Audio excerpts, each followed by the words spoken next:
Dan izinnya dapat kita bersama-sama bersuara dalam penyampaian forum remaja kita pada hari ini yang ceria. Saya Nurul Safia binti Nasir akan bersama-sama dengan anda untuk semua mempengerusikan forum remaja kita pada hari ini. Hadirin yang dihormati, sebelum saya memperkenalkan ahli-ahli panel kita yang kacak-kacak lagi comel bergaya, izinkan saya mengupas terlebih dahulu mauduk bual bicara forum remaja kita pada hari ini. Mauduk forum kita berkisar terkait tema permasalahan akhlak semasa LGBT dalam kalangan masyarakat khususnya remaja. Remaja pada hari ini bakal menerujui pucuk pimpinan negara pada masa hadapan. Berikan saya 10 orang remaja, nescaya saya akan kerjakan dunia ini. Begitulah ungkapan retorik yang pernah dilontarkan oleh bekas Presiden Parti Indonesia Soekarno yang menggambarkan betapa kehnya peranan remaja di sini. Mari saya terangkan dengan lebih mendalam apakah definisi homoseksual LGBT ini. Homoseksual telah dikelompokkan sebagai LGBT iaitu yang bermaksud lesbian, gay, biseksual dan transgender. Lesbian adalah sebuah orientasi seksual ketika perempuan menyukai sesama perempuan, manakala gay adalah untuk lelaki yang menyukai sesama lelaki. Biseksual adalah sebutan untuk seseorang yang tertarik kepada lelaki maupun perempuan. Dan transgender adalah individu yang mungkin mempunyai keterampilan yang berbeza kepada jangkina lahir mereka. Istilah LGBT ini telah digunakan sejak 1990-an dengan menggantikan frasa homoseksual kerana istilah ini lebih sesuai untuk mewakili kelompok-kelompok yang telah disebutkan. Sama ada kita sedar ataupun tidak, kecelaruan identiti atau jangkina ini boleh menggunakan pada pelakuan jenayah. Senario ini bukan sahaja berlaku di peringkat sekolah biasa ataupun di tempat-tempat awam. Malah, gejala ini juga berlaku di sekolah asrama, tahfiz agama yang turut terkena bahana. Dalam menangani gejala ini, sudah pasti wujud di kalangan masyarakat yang membantah, maupun yang menyokongnya ataupun tidak berpihak kepada mana-mana puak. Namun bagi masyarakat yang berpegang kuat kepada ajaran agama, malah juga kebanyakan mereka yang berpegang kepada nilai-nilai murni, adat rasam kehidupan sudah pasti menolaknya dan melihat ianya sebagai satu gejala yang tidak bermoral, menentang agama dan menyalahlarutkan fitnah, fitrah dan takbir. Apa yang menjadikan semakin ramai umat Islam yang terlibat dalam gejala ini. Malah mereka ada yang tanpa sekecil turut merasa bangga menjadi sebahagian daripada kumpulan ini dan berani menunjukkan identiti mereka. Bukan hanya agama Islam yang menolak LGBT, tetapi mana-mana agama sekalipun akan menolak perlakuan sejenis, sama ada Kristian, Hindu, Buddha, Sikh dan sebagainya. Ini kerana agama adalah panduan hidup dalam panduan hidup. Terdapat tata cara hak asasi manusia. Oleh kerana setiap agama menolak perlakuan sejenis, maka LGBT bukan hak yang mewakili setiap manusia. Walaupun mereka cuba untuk memperjuangkan kumpulan mereka dengan menekankan hak asasi manusia, terlalu asyik saya berbicara sehingga terlupa memperkenalkan ahli-ahli panel kita yang kacak-kacak dan cantik belaka serta semua bergaya pada hari ini. Baiklah, sidang hadirin sekalian, sebelum kita menelusuri dengan lebih mendalam, mari kita berkenalan dengan ahli-ahli panel. Di sebelah kanan saya, saudara apa saya? Di sebelah kiri saya, saudara Muhammad Nazri Amzah bin Muhammad Nizam yang merupakan ahli panel yang pertama. Dengan senyum selamat datang saudara Nazri. Apa khabar saudara? Alhamdulillah, khabar baik. Bagaimana pula dengan saudari? Alhamdulillah, saya juga berada dalam keadaan sihat walafiat dan cukup bersemangat untuk berbicara tentang isu akhlak semasa iaitu LGBT dalam kalangan remaja ini. Seterusnya, saya perkenalkan ahli panel kedua, nampak yakin dan tenang berada di sebelah kiri saya, iaitu saudari Nurul Najwa binti Murazi. Selamat datang saudari Najwa. Apa khabar saudari? Alhamdulillah, saya sejahtera. Saya muslim kata dengan semangat yang sama seperti saudari. Ya, sudah pasti saudari Najwa. Topik buat bicara kita pada hari ini memang menarik, menjadikan kita semua sepanggil untuk membincangkannya. Seterusnya tak iaitu saudara Muhammad Zarfan Najwan bin Muhammad Zahid. Baca bergaya orangnya, walaupun nampak pemalu, namun pesta bicaranya. Apa khabar saudara?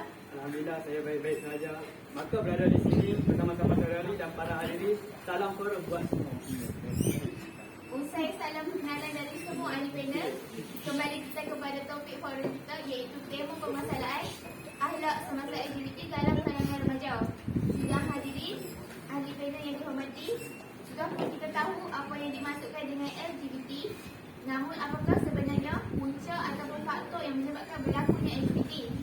Oleh itu, izinkan saya untuk membuka tirai diskusi forum remaja kita dengan soalan pertama yang saya akan ajukan kepada ahli panel pertama, Saudara Nazrin. Mohon saudara memberikan penjelasan tentang punca-punca berlakunya gejala seksual LGBT ini yang menjadi bualan hangat antara masyarakat. Silakan. Terima kasih saudari pengurusi majlis, saudari Syafiah, sidang hadirin dan ahli panel yang terhormati sekalian. Sungguh menarik persoalan yang diajukan oleh saudari pengerusi tentang punca-punca berlakunya gejala seksual. Kalau tiada angin, masakan pokok bergoyang.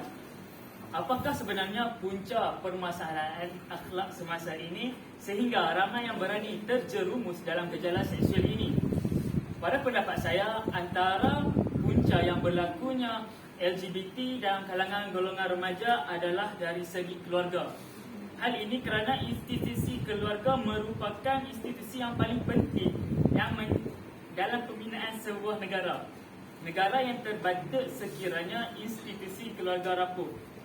Ibu bapa memainkan peranan besar dan signifikan dalam memastikan pembentukan sebuah keluarga yang bahagia dan berkualiti. Seterusnya, pembentukan sebuah keluarga yang bahagia dan berkualiti secara tidak langsung akan membentuk sebuah negara yang maju dan berdaya saing di peringkat global. Hakikatnya, sekarang ramai ibu bapa yang mendesak dalam memenuhi keperluan ahli keluarga sehingga terpaksa bekerja lebih masa yang dapat menyebabkan anak-anak kurang mendapat perhatian dan kasih sayang. Jadi, tekanan yang dihadapi oleh ibu bapa untuk bekerja keras ini mendesak mereka untuk menyebabkan ibu bapa mendera anak-anak mereka. Jadi kesan dan penderitaan ini menyebabkan anak-anak tertekan dan menyebabkan mereka mencari identiti sendiri di luar rumah. Jadi mereka akan keluar untuk bergaul dengan rakan-rakan mereka dan lebih meluahkan segala perasaan kepada kawan-kawan mereka. Pada masa yang sama, kita dapat lihat pada masa kini anak-anak yang lebih mementingkan rakan-rakan daripada ibu bapanya selalunya terjerumus di dalam perkara-perkara yang negatif. Jadi mereka terpengaruh dengan rakan-rakan mereka untuk melakukan aktiviti yang tidak berfaedah seperti gejala LGBT ini. Seterusnya ialah kurangnya penghayatan agama. Walaupun pendidikan agama telah diberikan sejak kecil, namun pengalaman kehidupan beragama yang kurang oleh individu itu menyebabkan mereka cenderung kepada LGBT ini. Fahaman sekular yang mendalam dalam golongan remaja kini mempengaruhi masyarakat sekarang dan mengasihkan sebenarnya kehidupan dunia dan agama. Apabila mereka mengasihkan dunia dan agama ini, maka mereka tidak akan mengambil endah tentang isu dosa, isu pahala, halal dan haram. Okey. Fahaman ini lebih awal berlaku pada zaman Renaissance. Kita boleh tengok dalam sejarah yang kita belajar dalam tingkatan 4, di mana pada zaman Renaissance di mana sewaktu revolusi industri berlaku yang mengasingkan sepenuhnya kehidupan dengan urusan gereja. Ini menunjukkan bahawa masyarakat ini mereka tidak mementingkan agama. Jadi kesannya manusia semakin jauh daripada agama dan menyebabkan hidup mereka tidak terarah dan hilangnya pedoman lalu terjebak dengan budaya hidup songsang ini. Contoh yang boleh saya berikan menerusi caratan akhbar dalam sinar harian menyatakan bahawa ini berlaku di satu kawasan iaitu Shah Alam, di mana pengarah Jabatan Agama Islam Selangor JAIS iaitu Datuk Haris Kasim berkata, walaupun pendidikan agama itu telah diberikan sejak kecil, tetapi kehidupan beragama kurang dalam individu itu sendiri. Datuk Haris Kasim ini menegaskan bahawa punca sebenar yang berlakunya gejala LGBT ini adalah kerana kurangnya penghayatan Islam. Akhir sekali adalah faktor yang boleh saya katakan sebagai penyumbang kepada punca timbulnya masalah LGBT ini adalah disebabkan pengaruh media massa. Seperti kita tahu, teknologi yang serba canggih ini dari semasa ke semasa memudahkan remaja untuk mendapatkan pelbagai maklumat. Seperti kita tahu, pada masa kini di media massa sudah tersebar luas dengan perkara-perkara yang tidak berfaedah, yakni yang mana isu-isu tentang LGBT dan peneluran filem pornografi dan perkara lain. Jadi golongan remaja ini yang mempunyai perasaan ingin mencuba, mereka pun mencuba untuk melakukan perkara yang tidak senonoh ini. Jadi jelaslah di sini bahawa gejala seksual LGBT pada masa kini sangatlah berleluasa dan sering mendapat tempat di kalangan remaja. Ia bukan sahaja melibatkan golongan dewasa, malah golongan remaja. Sekian daripada saya. Sidang hadirin, demikian tadi penjelasan tentang punca-punca berlakunya gejala seksual LGBT yang pada saya merupakan penjelasan terperinci dan menarik daripada saudara Nazrin. Seterusnya, saya mohon penjelasan daripada ahli panel kedua, saudari Najwa, tentang kesan LGBT khususnya kepada individu, masyarakat, agama dan juga negara. Silakan. Terima kasih saudari pengurusi majlis yang dihormati ahli panel dan sidang hadir. Assalamualaikum dan salam sejahtera. Persoalan daripada saudari pengurusi akan saya jawab satu persatu. Baiklah, pertama sekali, baik kesan terhadap individu. Seseorang insan yang dilahirkan di dunia fana ini ibarat sesuci kain putih yang tiada kotornya, terpulang pada individu tersebut untuk mencorakkan kehidupannya. Bagi seseorang yang bergelar Muslim, akhlak yang baik seharusnya dihiasi dengan perkara-perkara keimanan dan ketakwaan kepada Allah. Sebaliknya, kita dapat lihat pada hari ini kebanyakan remaja Muslim tidak mengikut ajaran Islam yang sebenarnya, sehingga telah membawa kesan yang sangatlah negatif. Antaranya yang sudah jelas terpancar adalah boleh menyebabkan maruah individu tersebut tercalar. Hal ini kerana LGBT merupakan golongan yang dianggap sangat menjijikkan oleh masyarakat. Hampir semua agama, sama ada agama Islam, Buddha, Kristian dan lain-lain agama, amat menentang budaya LGBT ini. Individu yang mengamalkan LGBT ini hanya akan mendapat cemuhan, makian, ejekan, sindiran dan kata-kata kesat daripada orang sekeliling. Di barat kita dapat lihat terdapat pasangan sejenis yang berkahwin dan hidup seperti suami isteri, malahan ada yang mendapat anak. Manakala di Malaysia, kita lihat pasangan LGBT ini tidak dibenarkan langsung untuk berkahwin kerana negara kita merupakan negara Islam yang mengamalkan undang-undang Islam. Sesetengah mereka kemungkinan tidak mengetahui bahawa perbuatan tersebut akan menjatuhkan maruah diri, tetapi berkemungkinan ramai juga di antara mereka yang mengetahui bahawa perkara tersebut tapi masih melakukannya demi memuaskan nafsu songsang mereka, sehingga ada yang sanggup menepikan soal maruah diri sendiri. Okay, mereka menjadikan keseronokan sebagai keutamaan dan kecelaruan yang mereka alami ini telah menyebabkan masa depan mereka gelap dan hancur. Kesan lain yang kita boleh lihat ialah mereka akan dibuang masyarakat. Hal ini kerana aktiviti yang mereka lakukan amatlah bertentangan dengan norma kehidupan seseorang manusia. Masyarakat normal macam kita kebiasaannya mempunyai adat dan pegangan agama yang kuat. Selain itu, LGBT juga akan menyebabkan timbulnya penyakit berbahaya dalam diri individu yang mengamalkan perbuatan tersebut.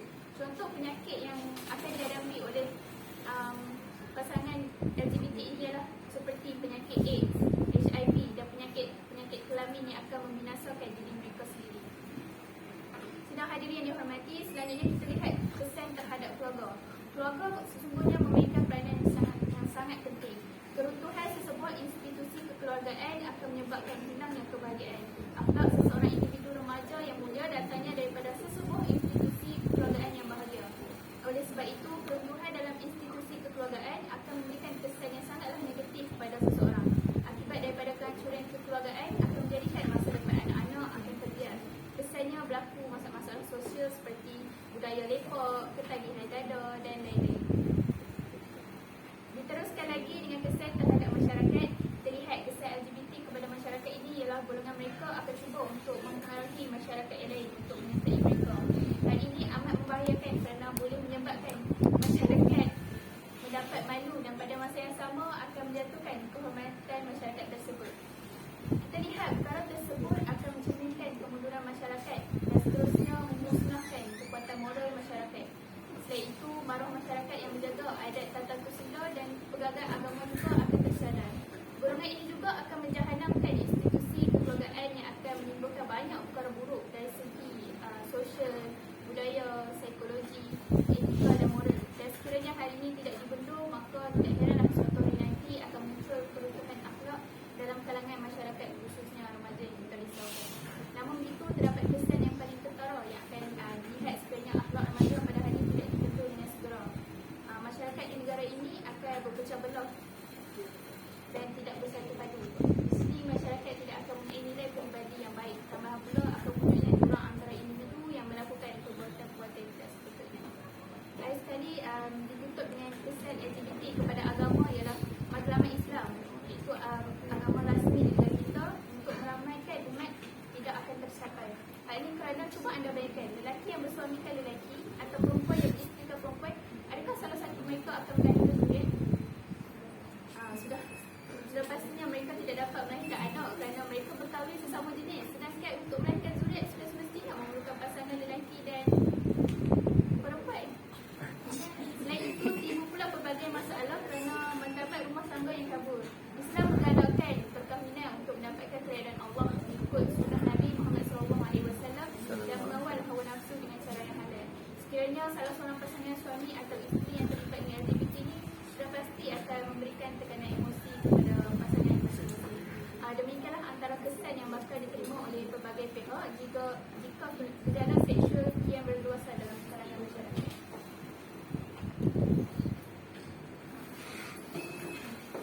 Terima kasih atas penjelasan yang panjang lebar sebentar tadi. Saya sangat bersetuju dengan ahli panel kedua tadi. Siapalah yang dapat menafikan betapa banyaknya terkesan gejala ini pada hari ini terhadap semua aspek. Soalan saya yang seterusnya, saya ingin bertanya kepada ahli panel ketiga, iaitu saudara Zahrain. Di sebalik berlakunya masalah LGBT yang semakin berkembang hari ini, jadi apakah langkah yang perlu diambil bagi membendung masalah ini agar tidak berlangsung dan parah? Silakan saudara. Wallahu akhrajakum a'udzu billahi minasyaitonir rajim. Wallahu akhrajakum min butuni ummahatikum la ta'lamuna syai'an wa ja'alakum sam'a wal absara wal afidah la'allakum tashkurun. Maksudnya, Allah Subhanahu wa taala mengeluarkan kamu daripada perut ibumu dalam keadaan kamu tidak mengetahui sesuatu pun, hatta namamu ataupun segala sesuatu. Lalu Allah Subhanahu wa taala memberimu penglihatan, mengurniakan kepadamu pendengaran serta hati supaya kamu menjadi orang yang bersyukur. Soalan yang benar buat perbincangan kita pada hari ini. Terima kasih saudari pengurusi majlis kerana memberikan saya peluang untuk menyuarakan pendapat saya tentang soalan yang diajukan baru sahaja tadi. Rakan ahli panel dan hadirin yang dihormati, kita semua telah dengar bahawa kesan daripada lesbian, gay, biseksual dan transgender atau lebih dikenali sebagai LGBT amatlah bahaya buat kita semua dan perlu dibendung dengan kadar segera. Jadi, bagi menjawab soalan tuan pengurusi dengan ilmu yang saya ada, iaitu bagaimana atau apa langkah yang perlu dilakukan bagi membendung perkara ini daripada terus berleluasa. Kita semua tahu bahawa Islam mempunyai alasan yang amat kukuh dengan melihat amalan ini sebagai satu gejala yang menyimpan jauh daripada fitrah kejadian manusia yang beradab dan berakhlak mulia. Penolakan gejala ini perlu dilakukan dengan kerjasama daripada pelbagai pihak, terutamanya pihak kerajaan serta pihak-pihak yang berkaitan dengan agama dan undang-undang. Keterlibatan daripada badan-badan NGO dan sukarelawan juga amat diperlukan. Terdapat 4 teras strategi plan tindakan menangani gejala sosial kecelaruan gender. Yang pertama, meningkatkan komitmen dan pelibatan pelbagai pihak untuk mengutamakan perspektif keluarga dalam segala usaha pembangunan insan. Ibu bapa memainkan peranan yang penting, iaitu mereka perlu mengawasi keadaan anak-anak mereka pada setiap masa. Perubahan fizikal dan emosi anak-anak juga perlu sentiasa dikawal agar kecenderungan mereka terhadap gejala LGBT ini dapat dibendung. Ibu bapa boleh memantau anak-anak mereka dengan cara memeriksa kandungan telefon bimbit anak-anak, berkenalan dengan rakan-rakan mereka dan memahami peribadi anak-anak mereka. Tindakan yang tegas wajar diambil oleh ibu bapa sekiranya anak-anak mereka terlibat dengan gejala LGBT. Yang kedua, kita perlulah memastikan undang-undang, dasar, prosedur serta penguatkuasaan undang-undang dan peraturan yang mengutamakan perspektif keluarga, sosial dan komuniti. Seterusnya, menyedia dan memastikan program perkhidmatan dan kemudahan mesra keluarga, sosial dan komuniti mudah akses atau dicapai. Contohnya, kerajaan dengan kerjasama organisasi agama perlu merangka strategi yang berkesan bagi memulihkan golongan LGBT. Misalnya, menubuhkan sebuah badan kebajikan yang bertanggungjawab membawa golongan ini kembali ke pangkal jalan. Khidmat nasihat dan kaunseling juga boleh diberikan kepada golongan ini yang hanyut dalam dunia LGBT agar mereka kembali insaf. Yang ketiga adalah dengan menyediakan modul dan melaksanakan kajian kebesaran program kepada golongan sasar yang melibatkan masyarakat terpinggir dan berisiko tinggi. Jika kita semua memberi kerjasama yang baik, maka kita dapat membendungkan perkara ini dengan mudah dan baik sekali. Hadirin yang dihormati sekalian, bumi mana yang tidak ditimpa hujan, lautan mana yang tidak bergelora, selain daripada langkah-langkah yang telah saya kemukakan berdasarkan pandangan saya sebentar tadi, isu tentang homoseksual ini juga sudah semestinya dapat dielakkan dengan dua lagi peranan awal, iaitu peranan daripada diri sendiri dan juga masyarakat. Antara peranan diri sendiri yang perlu diambil bagi mendekatkan diri dengan permasalahan akhlak ini adalah dengan memilih rakan soleh dan soleha. Seterusnya, menjauhkan diri daripada rakan-rakan yang bersifat tidak baik yang mendatangkan keburukan di dalam diri. Kepribadian seseorang berkait rapat dengan sahabat baik yang ia sering bergaul. Selain itu, mengapa adab dan perlakuan antara lelaki dan perempuan yang bukan mahram supaya diri sendiri tidak terjerumus dalam pergaulan bebas. Akhir sekali, peranan daripada masyarakat adalah masyarakat boleh mengadakan pelbagai aktiviti kemasyarakatan dan program keagamaan. Program yang diadakan berunsurkan kerohanian, keagamaan serta motivasi yang dapat memberi manfaat kepada masyarakat, khususnya remaja. Selepas itu, perlu mengambil berat tentang isu-isu akhlak semasa seperti gejala seksual yang berlaku di sekeliling supaya gejala ini dapat dibendung segera jelaslah. Pada hari ini, sebenarnya gejala LGBT ini dapat dielakkan dengan pelbagai cara. Bukan sahaja diri sendiri yang memainkan peranan dalam menangani masalah ini, bahkan keluarga, pihak-pihak tertentu juga perlu memberikan kerjasama agar LGBT ini tidak berleluasa. Itu sahaja idea yang saya mampu berikan, dan jika terdapat salah silap di dalam idea yang telah saya utarakan tadi, saya memohon maaf. Itu sahaja daripada saya. Sekian, terima kasih. Terima kasih kepada ahli panel ketiga, Saudara Zarfai. Maka selain membicarakan cara, saya juga ingin meninjau lebih lanjut tentang bukti, hadis dan sebab Islam melarang gejala seksual LGBT ini. Saya mulakan dengan ahli panel pertama untuk berkongsi sebarang hadis ataupun dalil berkaitan dengan larangan gejala seksual LGBT ini. Silakan. Menjawab persoalan saudari, kita harus mengakui telah terdapat banyak hadis berkaitan LGBT seperti yang pertama adalah tidak terlepas pandang dari amalan LGBT, yakni yang mana hadis daripada riwayat Al-Baihaqi, apabila seorang lelaki menyetubuhi seorang lelaki yang lain maka kedua-duanya berzina, dan apabila seorang wanita menyetubuhi wanita yang lain maka kedua-duanya juga berzina. Dalil di atas jelas menunjukkan bahawa perbuatan homoseksual ini ataupun lebih dikenali sebagai LGBT adalah diharamkan di dalam Islam. Selain itu, bukti yang kedua yang dapat saya berkongsi pada hari ini adalah dibuktikan dalam Al-Quran peristiwa yang terjadi kepada kaum Nabi Lut.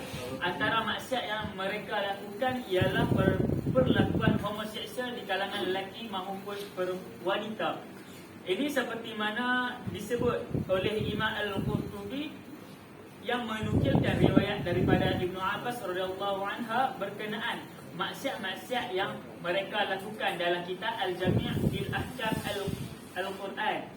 Mereka juga adalah kaum yang banyak melakukan perbuatan keji, menyamun orang-orang dan dalam perjalanan ke kampung mereka serta mempermainkan mereka. Ini dilihat dalam kitab Tarikh Al-Umam wa Al-Muluk. Ibnu Katsir dalam kitabnya Al-Bidayah wa Al-Nihayah menyebut bahawa mereka melakukan dosa yang belum pernah dilakukan oleh seorang pun dari Bani Adam, iaitu seorang lelaki menggauli lelaki dan enggan berkahwin dengan wanita, dan Allah menjadikan untuk orang-orang yang soleh.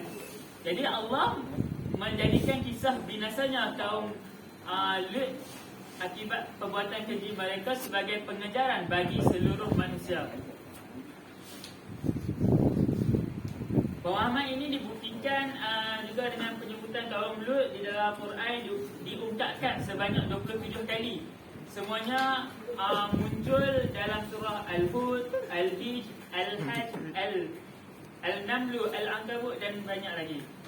Tapi di sini saya ingin membaca maksud daripada surah Al-A'raf ayat ke-80 hingga ke-84, yang di mana Allah Subhanahu Wa Taala menyebutkan kisah mereka ini yang berbunyi firman Allah, dan Nabi Lut juga, iaitu kami utuskan, ingatlah ketika ia berkata kepada kaumnya, patutkah kamu melakukan perbuatan yang keji yang tidak pernah dilakukan oleh seorang pun dari penduduk alam ini sebelum kamu? Sesungguhnya kamu mendatangi lelaki untuk memuaskan nafsu syahwat kamu dengan meninggalkan perempuan. Bahkan kamu ini adalah kaum yang melampaui batas. Dan tidak ada jawab dari kaumnya selain daripada berkata, usirlah mereka, Nabi Lut dan pengikut-pengikutnya yang taat dari bandar kamu ini.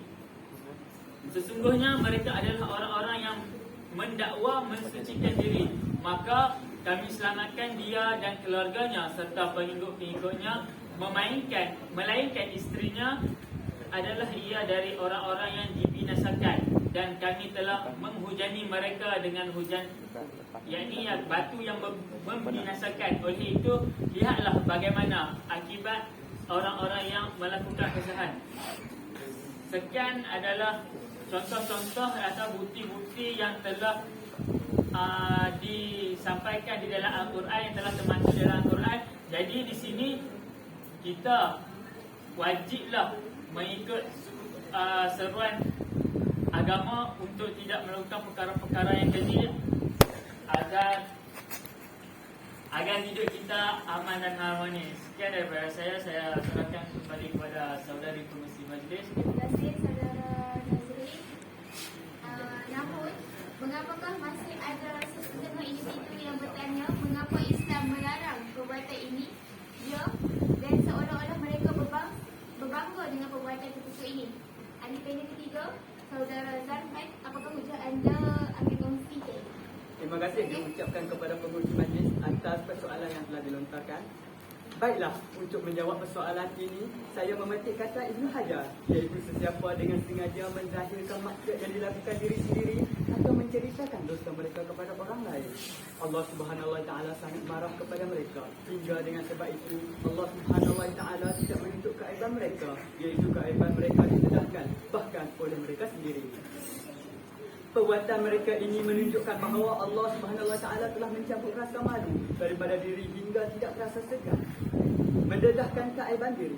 Malah perbuatan itu tidak mendapat pengampunannya. Berbangga dengan perlakuan maksiat dan menganggap perkara biasa dalam masyarakat juga disifatkan sebagai petanda akhir zaman. Hal ini ada dijelaskan oleh Rasulullah sallallahu alaihi wasallam bahawa antara ciri umat akhir zaman ialah wujudnya golongan yang tidak malu menzahirkan maksiat mereka. Rasulullah sallallahu alaihi wasallam bersabda, mafhumnya akan terjadi kepada umat akhir zaman ini 3 perkara, iaitu qas, gunung meletus dan bumi mereka, mas, kutukan dan berubahnya wajah insan, dan qaw, berlemparan batu. Sayyidatina Aisyah radhiyallahu anha anha, wahai Rasulullah, apakah kami semua akan hancur terkena bala bencana tersebut? Sedang dalam kalangan kami terdapat orang soleh. Baginda menjawab, ya, apabila zahir perkara kecil bermaharajaillah. Hadis riwayat Tirmizi. Lafaz yang digunakan oleh Rasulullah SAW dalam menyebutkan petanda akhir zaman ini ialah maksiat secara terbuka, iaitu manusia tidak segan melakukan dosa. Lalu Allah Subhanahu Wa Taala menimpakan bencana buat mereka semua. Malah bencana dan musibah sering berlaku ini juga kerana kemurkaan Allah Subhanahu Wa Taala di atas maksiat dan dosa berluasa di atas muka bumi ini.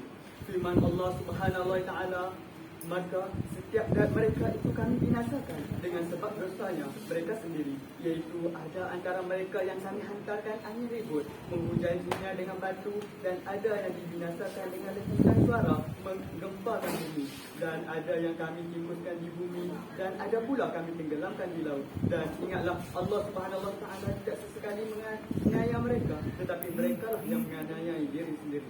Surah Al-Ankabut ayat ke-40. Di dalam ayat Al-Quran ini ada mengingatkan bahawa betapa kaum terdahulu dibinasakan atas dosa yang mereka lakukan. Ketika menghuraikan ayat ini, Imam Al-Qurtubi menjelaskan terdapat kaum yang dihapuskan dengan angin dan batu, iaitu bumi diterbalikkan seperti kaum Nabi Lut alaihissalam. Terdapat juga kaum dibinasakan dengan pekan suara yang sangat bingit hingga menghancurkan mereka seperti Samud, iaitu kaum Nabi Saleh alaihissalam. Ada dalam kalangan mereka di dalam bumi seperti Qarun, manakala kaum yang tenggelami air ialah umat Nabi Nuh alaihissalam, dan Fir'aun yang dibinasakan disebabkan dosa serta keingkaran mereka terhadap Allah Subhanahu Wa Taala. Terima kasih kepada saudara Tuhan atas hujah yang saya kira sangatlah kuat kerana disertakan dengan dalil-dalil yang berkaitan dengan isu kita pada hari ini. Saya berharap agar berdasarkan diskusi ringkas yang telah dikongsikan oleh penonton kita sebentar tadi dapat membuka mata, minda hati dan kepada di luar sana agar tidak mengulangi kesilapan yang telah dilakukan oleh umat terdahulu sehingga mengundang kemurkaan daripada Allah SWT. Alhamdulillah min zalik. Baiklah, seterusnya saya beralih kepada panel kita yang kedua, saudari Najwa, untuk menyimpulkan topik kita dengan keseluruhannya sebelum kita menabuhkan kira forum kita pada hari ini. Silakan. Terima kasih sekali lagi kepada saudara pengerusi. Baiklah, apa yang dapat saya simpulkan adalah golongan lesbian, gay, bisexual dan transgender terlihat tidak lagi bersindung di atas nama komunitas. Sebabnya mereka ni dilihat tak arah kepada gerakan sosial lantang untuk hak persamaan terhadap identiti yang mereka mahu, meskipun umum mengetahui ianya menimpa jauh dari fitrah manusia. Baiklah, sebagai golongan minoriti yang mempunyai orientasi seksual berbeza daripada fitrah, mereka seringkali melakukan supaya kumpulan mereka tidak diskriminasi dan mendakwa ditindas serta dizalimi oleh kebanyakan negara di dunia, khususnya negara Islam yang menyifatkan orientasi seksual mereka jauh tersasar daripada sifat-sifat sebenarnya manusia. Namun golongan ini melalui gerakan sosial yang bergerak atas nama pertumbuhan dan persatuan hari ini dilihat tidak putus asa, malah ada yang gairah menjalankan pelbagai kempen bagi mengiktiraf LGBT baik di dalam maupun di luar negara, yang kebanyakannya adalah gerakan yang berjuang di atas nama hak kebebasan manusia. Menurut Mufti Wilayah Persekutuan Datuk Dr. Zulkifli Muhammad Al-Bakri ketika membentangkan pentas kerjanya hubungan gender dan seks konsak dari perspektif Islam pada wacana suami gay isteri maknya, Ibu berkata, budaya LGBT kini cuba dinormalisasikan oleh gerakan LGBT bahawa perbuatan itu bukan perbuatan yang normal. Katanya pemikiran itu sedikit sebanyak mendorong pemikiran masyarakat untuk mengharuskannya dan menjadikannya sebagai hak asasi yang tidak boleh dinafikan pula.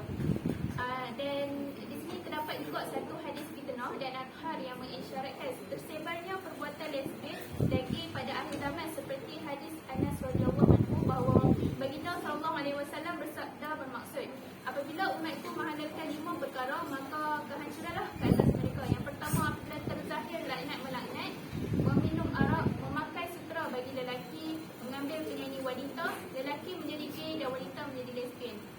Jadi di sini jelaslah tanda dinyatakan baginda kini sudah semakin jelas dan ketara apabila ucapan laknat-melaknat pada hari ini bukan lagi satu perkara yang pelik.